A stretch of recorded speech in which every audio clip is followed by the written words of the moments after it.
बात करेंगे भोपाल से मिल रही खबर के साथ, जहां कांग्रेस विधायकों ने सदन से बहिर्गमन किया है। मंत्री के असंतुष्ट जवाब से विपक्ष का बहिर्गमन। बैगा जनजाति के लिए संचालित योजनाओं का मामला, कांग्रेस एमएलए आरिफ मसूद ने मुद्दा उठाया। कैंसर के उपचार के लिए रेडियोथेरेपी की मशीन के मामले में विभागीय मंत्री विश्वास सारंग ने जवाब दिया और कहा कि जल्द ही 22 करोड़ की मशीन सरकार स्थापित करेगी।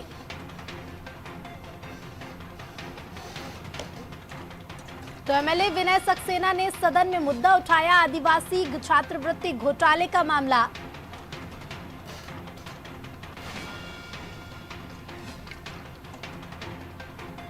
कहा कि आदिवासी विरुद्ध सरकार है, 1200 करोड़ से ज्यादा का घोटाला है। हर पैरामेडिकल कॉलेज में करीब 80 लाख का घोटाला हुआ।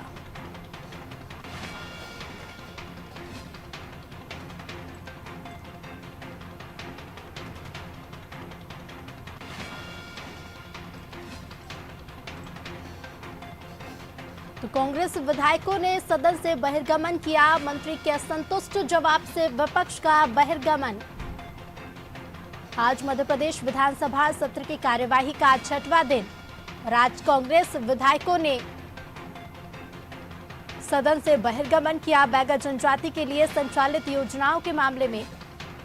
वहीं कांग्रेस एमएलए आरिफ मसूद ने यह मुद्दा उठाया था। साथ ही साथ कैंसर के उपचार के लिए रेडियोथेरेपी की मशीन के मामले में भी विभागीय मंत्री विश्वास सारंग ने जवाब दिया और कहा कि जल्द ही 22 करोड़ की मशीन सरकार स्थापित करेगी।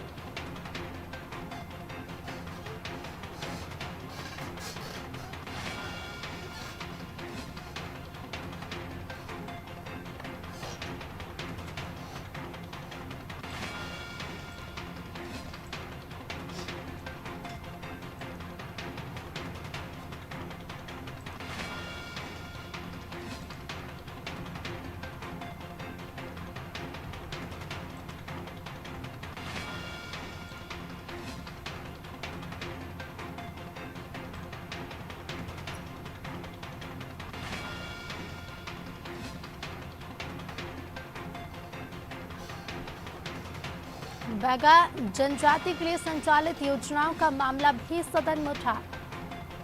कांग्रेस एमएलए आरिफ मसूद ने मुद्दा उठाया।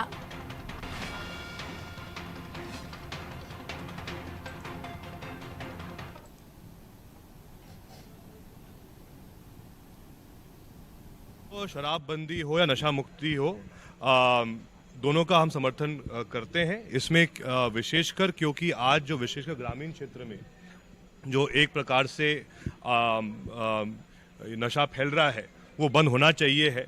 शहरों में भी काफ़ी संख्या में स्लम एरियाज में ये काफ़ी फैलता है, लेकिन इसमें मूल बात ये है कि शासन को पहले इसका अध्ययन करना चाहिए है कि अगर शराबबंदी होगी तो इसके माध्यम से कितना लॉस होगा स्टेट गवर्नमेंट को, ट्रेजरी को, उसका भी अध्ययन करना चाहिए, क्योंकि वो रिकवरी कैसे हो पाएगी। उमा भारती जी प्रदेश की पूर्व मुख्यमंत्री हैं और काफ़ी समय से जो शराबबंदी है उसके पक्ष में कह रही हैं कि शराब बंद होनी चाहिए मध्य प्रदेश में। और कल का एक वीडियो वायरल हुआ है जिसमें वो एक दारू की दुकान पे आकर उन्हें पत्थर फेंका है दारू के बोतलों पर, संदेश देना चाहती हैं। लेकिन चर्चा यही है कि उमा जी भी ना शिवराज भाजपा है ना महाराज भाजपा में है, वो भी नाराज भाजपा में है। और कहीं ना कहीं जो ये पत्थर मारा है उमा जी ने, उससे उनके दो शिकार हो गए। एक तो शराबबंदी, शराब के जो अभी बिक रही है उसके खिलाफ भी, और साथ में जो सीएम साहब है उन पर भी उन्होंने पत्थर जरूर मारा है इस पूरे हादसे में। और इसमें जो मूल बात है कि वो तो बहुत बड़ी नेता है, सीएम रह चुकी हैं, केंद्र मंत्री रह चुकी हैं, लेकिन इससे संदेश क्या दे रही हैं? अगर वो पत्थर मारेगी ऐसी दुकानों पर तो जो आम पब्लिक है क्या वही पत्थर मार सकते हैं ऐसे दुकानों पर? संदेश इसमें क्या जा रहा है? अब लक्ष्मण सिंह जी की तो आदत भी हो गई है, ट्वीट करते रहो, लाइमलाइट में बने रहो। हम बड़े अच्छे विद्वान व्यक्ति हैं, यदि विधानसभा में अच्छे ढंग से बोले तो कांग्रेस पक्ष को बहुत मजबूती से रख सकते हैं। अपनों को घेरना और सत्ता पक्ष को छोड़ देना, बराबर की हिस्सेदारी रखो।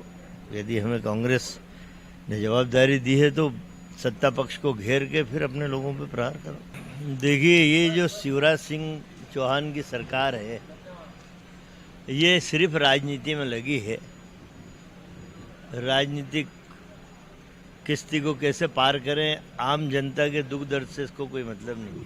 1.5 साल से विदेशी आतंकवादी शिवराज चौहान की नाक के नीचे भोपाल में रह रहे हैं किराए का मकान लेके, और आपका इंटेलिजेंस क्या कर रहा है, आपका पुलिस महकमा क्या कर रहा है? कहीं कोई नहीं हो, जब पकड़ाते हैं तो वाह लूटते हैं कि देखिए हमारी सरकार तो काम कर रही है। अरे 1.5 साल से तुम्हारी नाक के नीचे कितने क्या उन्होंने किया होगा, कितने वो बनाए होंगे और आतंकवादी साथ में ट्रेनिंग कितने को दी होगी। एक फेल्यूर, सरकार का फेल्यूर मुख्यमंत्री मानता हूँ मैं शिवराज चौहान। देखिए, भावनाओं को भी समझना पड़ेगा। उमा भारती जी एक साध्वी हैं, मुख्यमंत्री बाद में हैं, साध्वी पहले हैं। जब एक साध्वी अपने प्रदेश की संस्कृति की रक्षा करना चाहती है, वो गुहार लगा रही है, मुख्यमंत्री से 3 बार बैठक कर चुकी है शिवराज चौहान से कि भाई शराब बंदी कानून लागू कर दीजिए मध्य प्रदेश में, हमारे यहाँ भयानकतम शराब का व्यसन हो रहा है और नौजवानी दूसरे रास्ते पे जा रही है। आश्वासन उमा जी को दिया, लेकिन एक साध्वी का सब्र टूटा है। कल जो पत्थर की घटना है, अब लोग उसे अन्य दृष्टि से देख रहे हैं, लेकिन उस साध्वी की भावना भी तो समझना पड़ेगी। किसी को मारने के लिए तो पत्थर नहीं चला है। इट्स ए सिंबॉलिक ये सूचना थी मध्य प्रदेश के मुख्यमंत्री के लिए कि भैया बार बार तुम मुझे आश्वासन दे रहा है, यदि तुम ये शराबबंदी लागू नहीं करोगे तो आम जनता सड़क पे उतर आएगी, इस तरह की दुकानों को तोड़ फोड़। जिसको तकलीफ हुई हो उस दुकान वाले को, यदि वो रिपोर्ट दर्ज कराता तो कानून तो शिवराज चौहान के लिए भी हुई और उमा भारती के लिए भी और सज्जन वर्मा के लिए भी हुई। यदि वो दर्ज कराता है जिसकी दुकान में तोड़ फोड़ हुई, तब तो प्रकरण बनते ही है, दर्ज होता है। वीडियो फुटेज है, उसमें तो साक्ष्य की आवश्यकता भी नहीं। लेकिन पीड़ित पक्ष जब नहीं चाहता कोई रिपोर्ट लिखाना, तो हम कैसे बोलेंगे कि उन पर मुकदमा दर्ज किया। अब देखिए, मन बहलाने को गालिब, ये ख्याल अच्छा है, अब जनता नकार चुकी है। हमारी रूटीन बैठक होती, भारतीय जनता पार्टी का विधायक दल बैठकर अपने विधानसभा की सभी जो रणनीति है उस पर विचार करेगा, आगे आने वाले कार्यक्रमों पर विचार करेगा। अब देखिए, यदि आप तैयारी इसलिए करते हो कि आपको हंगामा करना है, तो फिर विपक्ष की और कांग्रेस की क्या नीयत है और क्या मानसिकता है, ये प्रदर्शित होती है। विधानसभा हंगामा करने का फोरम नहीं है। विधानसभा, यदि आप विपक्ष में हैं तो जनता की समस्याओं को हल करने के लिए सकारात्मक बहस करने का मंच है। और यहाँ पर आप सरकार की गलतियाँ बताओ ना, हंगामा क्यों कर रहे हो? आपने अभिभाषण सुना नहीं, आपने बजट भाषण का बहिष्कार किया, कहाँ किस लाइन पर ये विपक्ष जा रहा है? और देखिए, जिस प्रकार से दिक्कत कांग्रेस पार्टी में है दिल्ली में, आप देखिए कि सोनिया गांधी खुद बोल रही हैं कि मैं इस्तीफा दे रही हूं और सोनिया गांधी कहती है कि मैं इस्तीफा स्वीकार नहीं कर रही। सोनिया गांधी कहती है कि मैं अध्यक्ष नहीं रहूंगी और सोनिया गांधी कहती है कि मैं अध्यक्ष रहूंगी। तो इसी तरह की गफलत की राजनीति चल रही है कांग्रेस में।